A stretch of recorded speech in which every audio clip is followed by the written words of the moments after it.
Yo, yo, yo, what is going on, my beautiful brothers and sisters, fellow radiators of love? My name is Jamal Pope, aka J Phoenix, and this is going to be your daily tarot and astrology reading for Friday, September 20th of 2024. Thank you so much for joining me in this video. Hopefully you guys are having a wonderful week so far. It is confirmed. So, what I've decided to do about this week's cosmic convergence, since I've just have not been able to find the time over the last few days, on Saturday I'm going to be doing an extended stream for the weekend astrology horoscope, as well as Monday and Tuesday, and I'm going to do it cosmic convergence style. So I'm going to just go in depth on the weekend, and those are the 2 days, and then I'm going to draw cards for each of the 12 signs, so that will be just like a longer video, and I'm going to do that on Saturday. Haven't picked the time yet, probably honestly sometime in like the earlier part of the day, so maybe like 11 a.m., noon. I'm going to figure one of those times out, but I would most certainly be doing that. Since in these daily videos, I have been covering astrology as well, so I've been, obviously I'm going to cover Friday's astrology in this video. So rest assured, Cosmic Convergence will be coming. And of course, we're going to be talking about the start of Act 3, which the start of Act 3 actually does start this weekend, September 22nd. So we are going to see this happen here this weekend. And you can just tell by the image here, we have our hero here, and he has seen some shit, man. Like, he's been through battle, he's been through some stuff, but he's walking through a beautiful autumnal environment. Of course, he has his dragon friend there with him as well. So we're going to be talking about that start of Act 3. We're going to be talking about that on this upcoming Saturday, so be sure to keep an eye out for that notification when it drops. Like I said, that will be an extended live stream, more than likely happening sometime around noon Eastern Standard Time. I'll be doing that. But let's go ahead and hop into today's video, see what the cards are saying, see what the planets are doing, so we can see how you can be better prepared to navigate these wild times that we find ourselves in. I have the Ace of Wands, which is kind of a nice energy coming off of the Thursday energy. The Ace of Wands is saying that, hey, you actually have the power to go and make things happen. Now, we may not be able to make things happen exactly in the way that we want, but this is about, hey, you have more power than you realize, so go make things happen. I think this is about making the things happen that we know can make happen.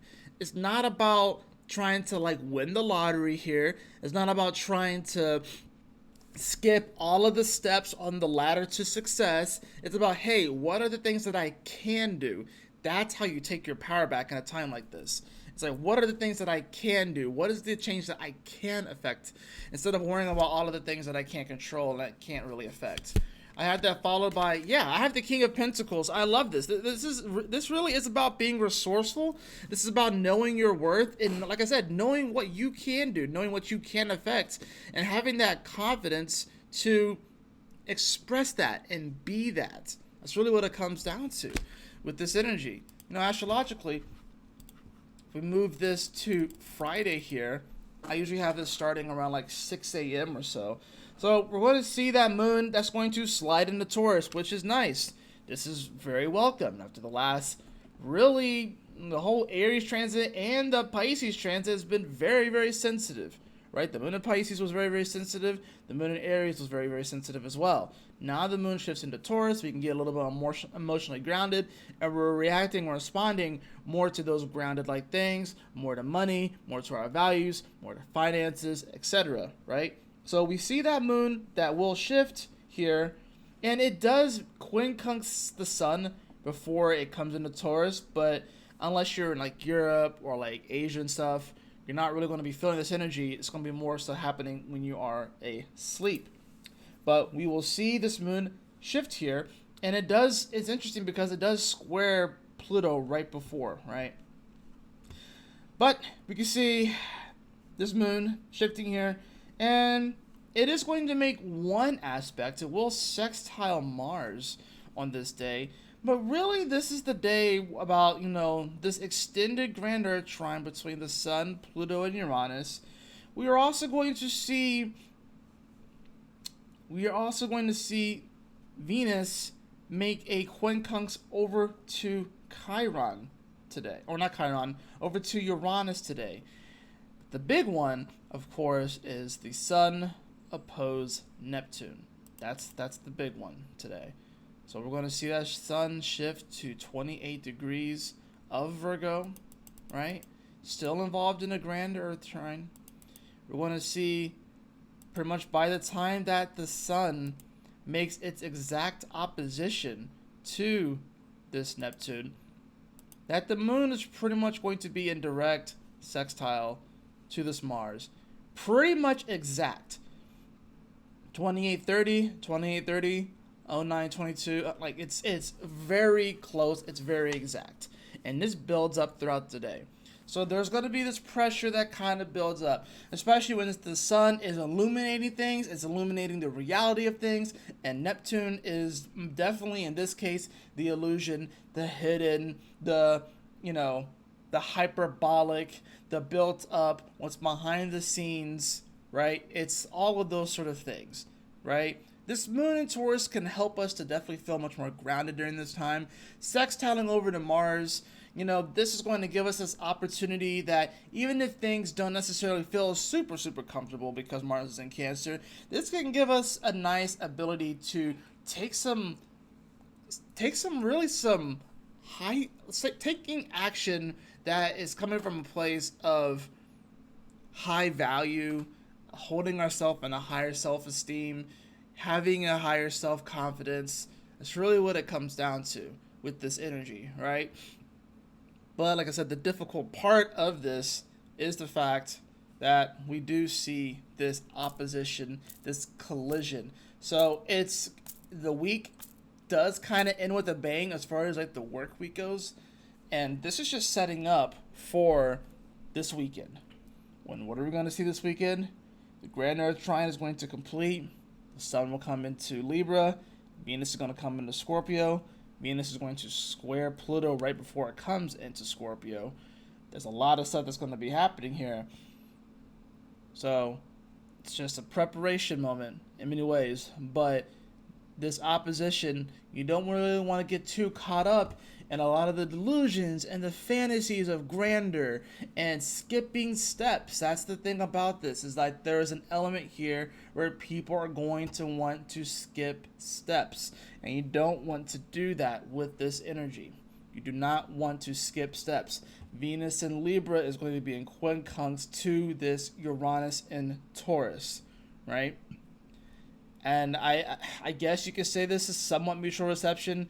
I mean, Libra is an air sign, and Uranus does rule Aquarius, right? But, Uranus is still the rebel, and it's not necessarily it's not necessarily so much focused on balance and fair. It's more so focused on stabilizing energy and destabilizing energy at the same time. While Venus is definitely trying to find the balance and the harmony and trying to open up and receive, right? So it's about how we open up and receive. That's what Venus is all about, the reception. So it's like, and Uranus and Taurus is about this world that is changing forever. So how can we open up and receive the truth and the facts?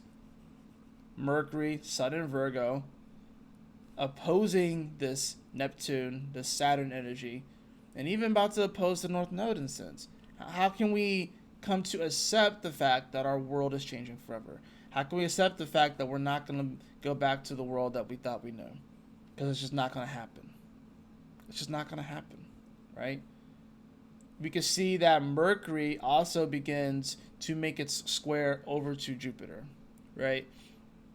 And Jupiter's in a tough spot here. It's in Gemini. It doesn't like to be in Gemini. It's squaring Mercury. And Jupiter doesn't like to be in Virgo either. And much rather be in Pisces. I actually have Jupiter in Virgo. So it's like, that's the weird thing about this. There's this, Jupiter wants to be expansive and creative and fun and random. It wants to be spontaneous. It's harder for this spontaneous energy to come because we have to consider the facts with Mercury and Virgo. We have to consider the details. We have to consider that, We're not going to know everything right now. We have to consider that things do have a place, and we can't just completely go feral with the energy. I think that's the thing. It's like, I think people want to kind of go feral, you know, but the universe is asking us to hold our horses. To hold our horses. Today's a day where a lot of people with that sun opposed Neptune, especially considering how sensitive this energy is, this can be a moment where it really does throw people for a curve. And we're talking like people just snap. Either people are gonna, some people are gonna just snap on and just start to really see the bullshit finally, or some people are going to even double down. And what's interesting is that this does in many ways form a kite because of this grand Earth trine. And both both Pluto and Uranus are in sextile to Neptune. While not exact, it does create a grand Earth trine kite, right? So I think the thing that we have to realize here is that, like, you know, what we're having to consider with the Pluto sextiling Neptune, but the Uranus sextiling Neptune, is that our illusions of what the world is and how the world is structured and how people will be and how people are structured is fundamentally changing, and that maybe, just maybe, there's more commonality between people than we initially realized. I think these things will come out in time when it comes to the spiritualities, when it comes to the religions, and honestly just a simple day-to-day reality. People need food, people need water, people need shelter, people need love, people need companionship, people need purpose, right? And that's really what it comes down to. And I think part of the reason why you're seeing so much of the strife and the confusion right now is because people are walking around aimless. They are walking around without purpose. They were too spontaneous. They were too go with the flow. They didn't have direction, right? And thus, they find themselves in a bit of a fog. And we all go through those moments where we are in a bit of a fog. We don't necessarily know which way to go. But if you have purpose and you can start to kind of aim towards something or start to focus on something, it does help to eliminate some of the anxiety and the fear and the worry and the apprehension, right? Because at least you're aiming for something. You're not just completely aimless. You're not just floating in the sea and going nowhere. But even then, if you really trust the sea, it'll eventually take you to an island. It'll eventually take you somewhere, right? The people are also not trusting in the process and are overly trying to force the issue. That's why you're seeing so many entities and groups of people and foundations and whatever the fuck,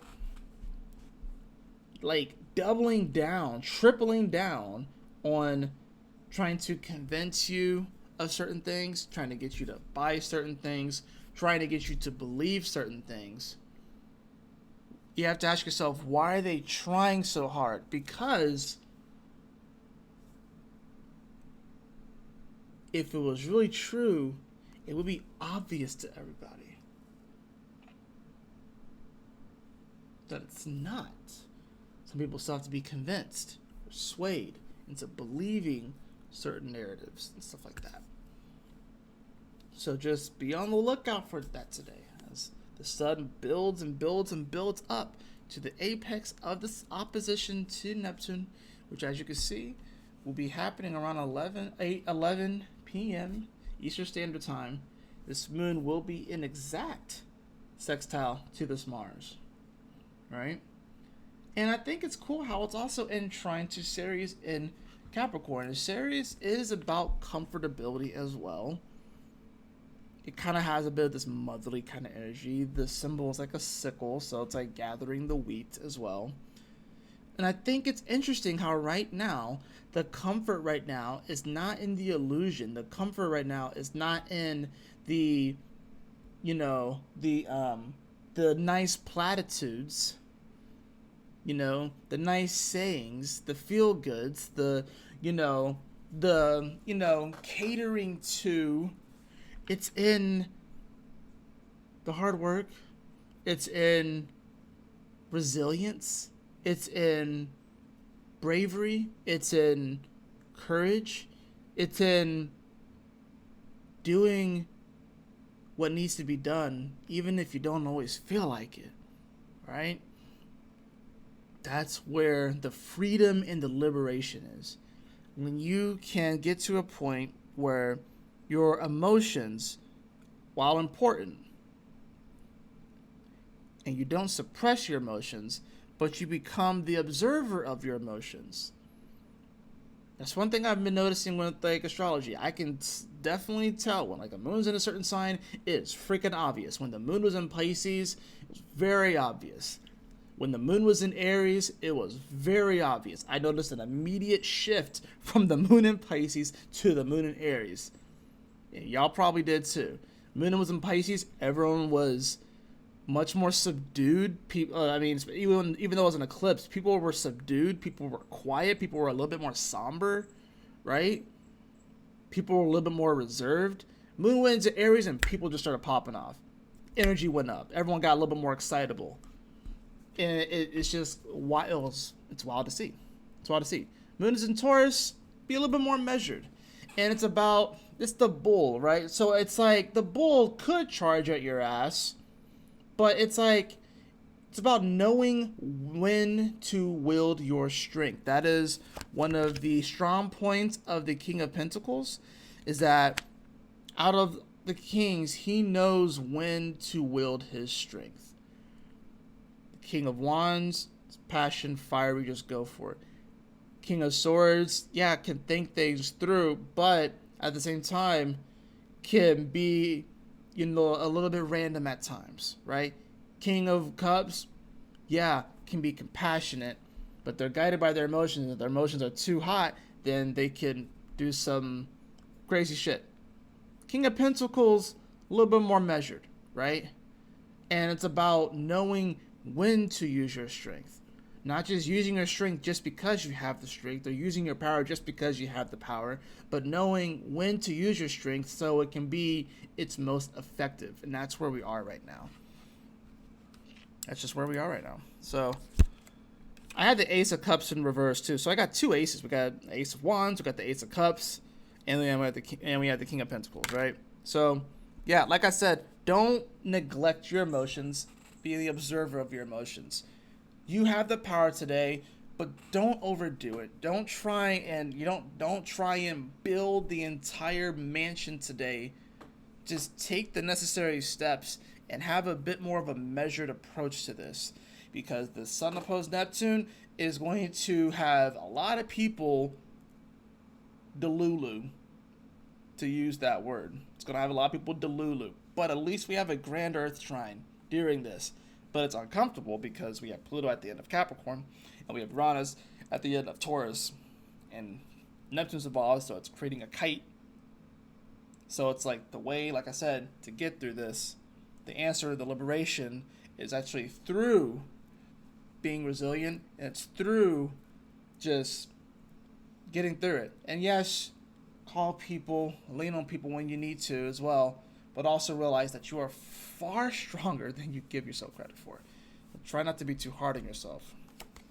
I have Gaia, the card of Gaia, which has come up a couple times actually. The frequency of Gaia reminds us that we are infinitely connected to one another, just as we are to our great mother and to the universe that birthed us all. I think whenever, honestly, the moon goes into Taurus, it's a great time to ground.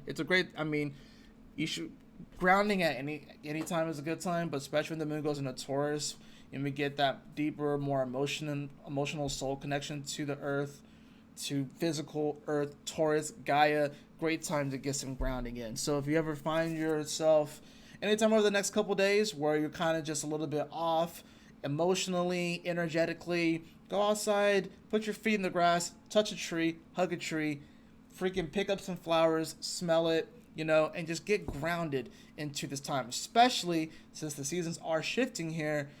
Probably a really good time to go outside and to feel that shift with the earth, with Gaia, and to experience that with Gaia. That's going to do it for your daily tarot astrology reading for this Friday, September 20th. I trust that this message will assist you on your journey today.